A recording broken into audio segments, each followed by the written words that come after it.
নমস্কার বন্ধুরা, কেমন আছেন সবাই? রুদির প্যাশন চ্যানেলে আপনাদের সবাইকে স্বাগত জানাই।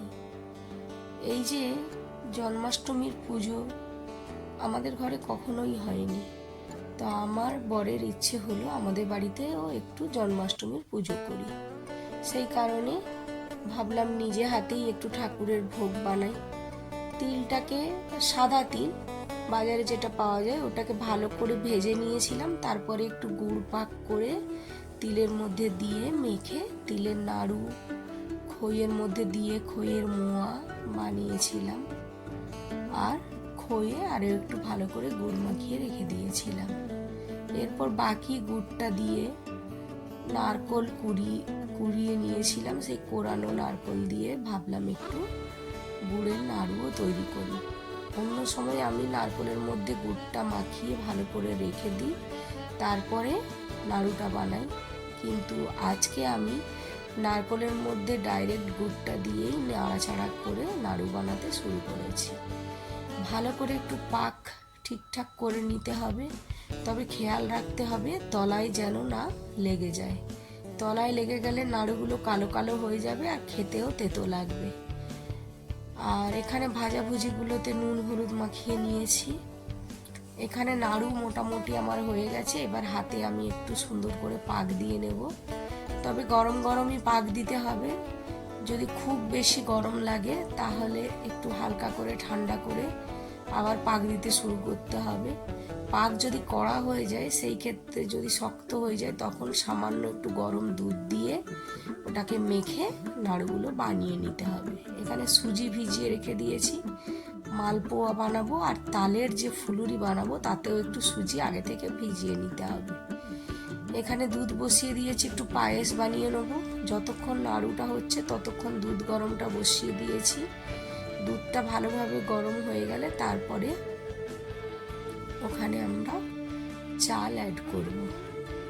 তো দুধটা মোটামুটি ফুটে উঠেছে। এবার বাটিতে চালের মধ্যে একটুখানি আমি ঘি দিয়ে দিয়েছি। ঘিটা দিয়ে ভালো করে চালটা মেখে নেব, তাতে পায়েসের টেস্টটা খুবই ভালো আসে। তো এবার ওই দুধে একটা তেজপাতা দিয়ে দেবো, আর যে চালটার মধ্যে ঘি মাখালাম ওই চালটাও এবার দুধের মধ্যে দিয়ে দেব। আর এদিকে একটা কড়াই বসিয়ে দিয়েছি, তার মধ্যে সামান্য একটু ঘি দিয়ে দেব। দিয়ে সবার আগে আমি সুজিটা বানিয়ে নেব। সুজিটা বানিয়ে নেওয়ার পরে বাকি ভাজাভুজি এগুলো সব পরপর করতে থাকবো। সেদিন অনেক রকমই আইটেম করে ফেলেছিলাম, তবে হ্যাঁ, খুব বেশি করতে পারিনি, অল্প অল্প করে করে নিয়েছিলাম। তো কড়াইটা ভালো হয়ে গরম হয়ে যাওয়ার পরে 2 চামচ মতন ঘি দিয়ে দিলাম, আর এখানে 200-250 মতন সুজি দিয়ে দিলাম। দিয়ে সুজিটাকে ওই ঘিয়ের সঙ্গে ভালো করে নাড়াচাড়া করতে হবে। তবে খেয়াল রাখতে হবে যেন সুজিটা পুড়ে না যায়। লাল লাল করে ভাজা হবে, অথচ সুজিটা পুড়েও যাবে না। সেই পর্যায়ে সুজিটা খেতে খুব স্বাদ হবে। লাল লাল করে ভাজা হয়ে যাওয়ার পরে, আর এখানে পায়েসটাও হচ্ছে, লাল লাল করে সুজিটা ভেজে নেওয়ার পরে এখানে চিনি, জল সব অ্যাড করব। সুজিটাকে খুব ভালো করে লাল লাল করে ভেজে নিতে হবে। আমি কিন্তু এক হাতেই ভিডিও করছি আর এক হাতে রান্না করছি, তার জন্য কখনো কখনো আমার মোবাইলটাও একটু কেঁপে যেতে পারে, কারণ শুভম বাড়িতে ছিল না। আর আমার বরেরও সেদিন হঠাৎ করে খুব জ্বর এসেছিল, তো মোবাইল ধরার মতো কেউ ছিল না। আমি একা হাতে ধরে রান্নাও করছিলাম আর একটু ভিডিও বানিয়ে তোমাদের সঙ্গে শেয়ার করছিলাম। প্রথমে ভাবছিলাম ভিডিও দেব না, তারপর ভাবলাম যে একটু ভিডিও দিই। তো সেই কারণে এক হাতে ধরে ধরে মোবাইলে ভিডিওটা করতে হয়েছিল। সুজিটা ভালোভাবে ভাজা হয়ে গেছে। এবার চিনিটা দিয়ে দেব, পরিমাণ মতন চিনিটা দেবেন। যে যেমন মিষ্টি খেতে পছন্দ করেন সেই অনুযায়ী চিনিটা দেবেন। এবার দিয়ে দেব জল। জলটা দিয়ে সুজিটাকে ভালো করে নাড়াচাড়া করে রেডি হয়ে গেল সুজিটা রেডি হওয়ার পরে কড়াটাকে ভালোভাবে ধুয়ে তেল গরম করতে দিয়ে দেব। সুজিটা হয়ে গেছে, এবার এটাকে আমি নামিয়ে নেব।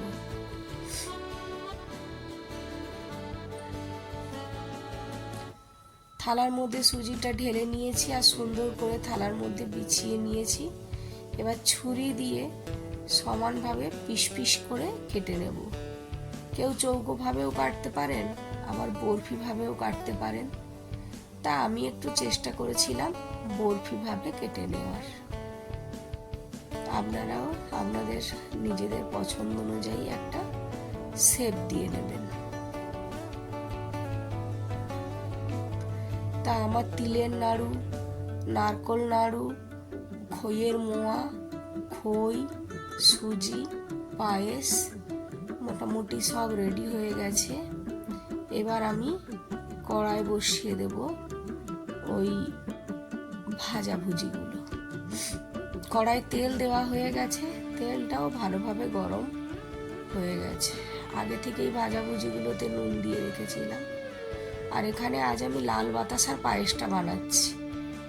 তো 100 গ্রাম মতন বাতাসা এনেছিলাম। এখানে 1.5 প্যাকেট দুধ দিয়েছি, আর 50 গ্রাম মতন চাল দিয়েছি, আর 100 গ্রাম মতন লাল বাতাসা দিয়েছি। আর একটা মাত্র এলাচ থেতো করে দেব, আর আরও একটা তেজপাতা এখানে দিয়ে দেব।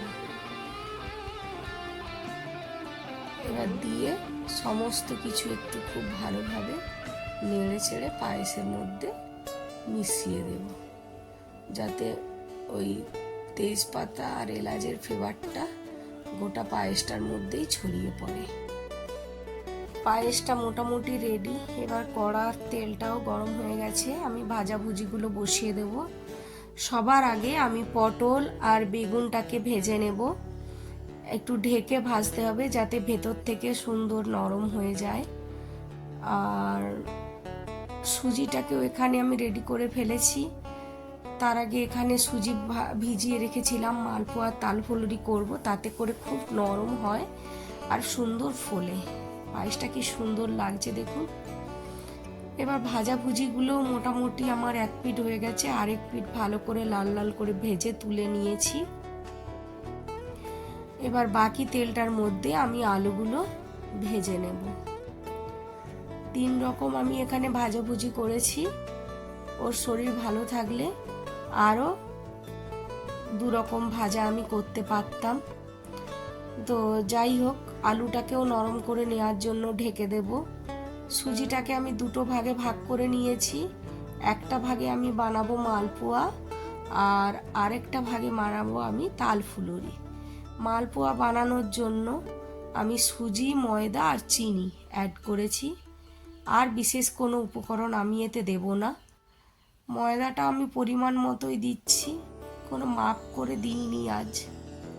তো অন্য এক সময় বানাবো, ভিডিও করব, তখন আমি মাপ করে করে বলে দেব। আর তালফুলুরি তো আমি আগেই বানিয়েছি, তার ভিডিও আমার চ্যানেলে রয়েছে। যদি কেউ বানাতে চান আমি লিংক দিয়ে দেব, বানিয়ে নেবেন। তো এখানে আমি একটু তালের মাঠা আর নারকোল কোড়া আর একটু চিনি অ্যাড করব। আমি কোরানো নারকোল ইউজ করেছি, আপনারা চাইলে নারকোল কুচি ইউজ করতে পারেন, কোনো অসুবিধে নেই। ততক্ষণে আমার আলু ভাজাটাও ভাজা হয়ে গেছে 1 পিঠ। তো আরও 1 পিঠ উল্টে আমি ভেজে তুলে নেব। তো এখানে আমার আলু ভাজা, পটল ভাজা, বেগুন ভাজা হয়ে গেছে।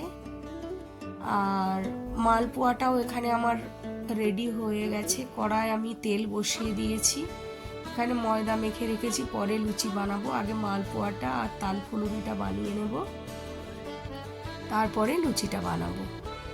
তো অনেকেই এই মালপোয়ার মধ্যে কলা, দুধ, আরও অনেক কিছু উপকরণ যোগ করে, কেউ মৌরি দেয়। আমি আবার প্লেনটাই ভালোবাসি, শুধু সুজি, ময়দা আর চিনি দিয়ে। তো আমি সেটাই বানিয়েছি, কারণ আমার বাড়ির লোকেরাও সবাই ওই প্লেনটাই খেতে ভালোবাসে। তো নিজেরা যেটা ভালোবাসি ঠাকুরকে তো সেটাই দেব, তো সেটাই বানিয়ে নিয়েছি। মালপোয়াগুলো মোটামুটি খুব সুন্দর, আগে থেকে সুজিটা ভিজিয়ে রাখলে না খুব সুন্দরভাবে ফুলে ওঠে। তো তাই সুজিটাকে আপনারা চেষ্টা করবেন আগে থেকে ভিজিয়ে রাখতে। তবে মালপোয়ার পরিমাণটা যতটা পরিমাণ সুজি দেবেন ঠিক ততটাই কিন্তু ময়দা দেবেন। আমার মালপোয়াগুলো রেডি হয়ে গেছে, এবার আমি তাল ফুলুরিগুলো রেডি করে নেব। তাল ফুলুরিতেও অনেকে চালের গুঁড়ি দিয়ে করে, কিন্তু আমি শুধু সুজি ময়দা দিয়েই করেছি। সুজি ময়দা নারকেল কোড়া চিনি দিয়ে করে দেখবেন, খুব দুর্দান্ত নরম হয়। যারা শক্ত খেতে ভালোবাসেন সেই ক্ষেত্রে তারা একটু চালের গুঁড়ো ইউজ করতে পারেন, কিন্তু নরম যারা খেতে ভালোবাসেন তারা কিন্তু সুজি ময়দা দিয়েই করবেন। আর সুজিটাকে আগে থেকেই ভিজিয়ে রাখবেন, দেখবেন যে খুব সুন্দর গোল গোল হয়ে ফুলে ফুলে উঠবে। তো মালপোয়া তাল ফুলুরি দুটোই আমার রেডি হয়ে গেছে। এবার আমি বানিয়ে নেব গরম গরম লুচি। তো অনেক কিছু আইটেমই টুকটুক করে ঠাকুরের জন্য সেদিন করেছিলাম, প্রায় 12 রকমের আইটেম। তিলের নাড়ু, নারকোল নাড়ু, খইয়ের মোয়া, খই, তাল ফুলুরি, মালপোয়া, লুচি, 3 রকম ভাজা, সুজি, পায়েস। আর মন্ত্র তো তেমন জানি না, ওই পাঁজি ধরে ধরে যতটুকু মন্ত্র বলা যায় ততটুকু মন্ত্র বলে ঠাকুরকে পুজো করেছি। তো এবার একটু পাঁচালি পড়ে নেব। শ্রী শ্রী শ্রীকৃষ্ণের অষ্টোত্তর শতনাম। নারায়ণায় প্রণাম। ওং নমো ব্রহ্মণ্য দেবায় গ্রো ব্রহ্মণ্য হিতায় চ জগদ্ধিতায় কৃষ্ণায় গোবিন্দায় নমো নমঃ। পাপ হরং পাপ কর্মাহং পাপাত্তা পাপ সম্ভব ত্রাহিমাং পুণ্ডরীকাক্ষং সর্ব পাপ হর হরি। শ্রীকৃষ্ণের প্রণাম মন্ত্র। কৃষ্ণায় বাসুদেবায় দৈবকী নন্দনায় চ অশেষ ক্লেশ নাশায় গোবিন্দায় নমঃ নমঃ। হে কৃষ্ণ করুণা সিন্ধু দীনবন্ধু জগৎপতে গোপেশ গোপিকা কান্ত রাধা কান্ত নমস্তুতে। শ্রীনন্দ রাখিল নাম নন্দের নন্দন, যশোদা রাখিল নাম যাদু বাছাধন, উপানন্দ নাম রাখে সুন্দর গোপাল, ব্রজ বালক দেব দীন বন্ধু, সুদাম রাখিল নাম দারিদ্র ভঞ্জন, ব্রজবাসী নাম রাখে ব্রজের জীবন, দর্পহারী নাম রাখে অর্জুন সুধীর, পশুপতি নাম রাখে গরুর মহাবীর, যুধিষ্ঠির নাম রাখে দেব যদুবর, বিদুর রাখিল নাম কাঙ্গাল ঈশ্বর, বাসুকি রাখিল নাম দেব সৃষ্টি স্থিতি, ধ্রুবলোকে নাম রাখে ধ্রুবের সারথি, নারদ রাখিল নাম ভক্ত প্রাণধন, বিশ্বদেব নাম রাখে লক্ষ্মী নারায়ণ, সত্যভামা নাম রাখে সত্যের সারথি, জাম্বুবতী নাম রাখে দেব যোদ্ধাপতি, বিশ্বামিত্র নাম রাখে সংসারের সার, অহল্যা রাখিল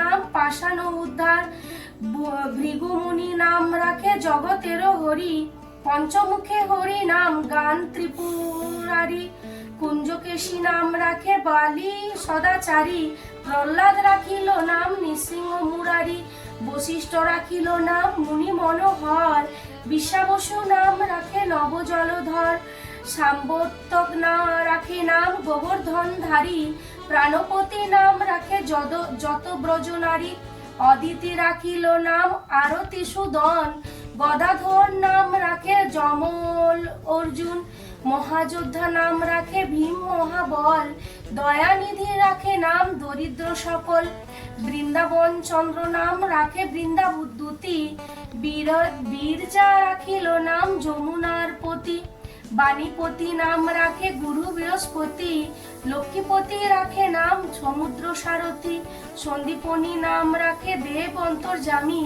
পরাশর নাম রাখে ত্রিলোকের স্বামী, পদ্মাজনী নাম রাখে অনাদির আদি, নটনারায়ণ নাম রাখিল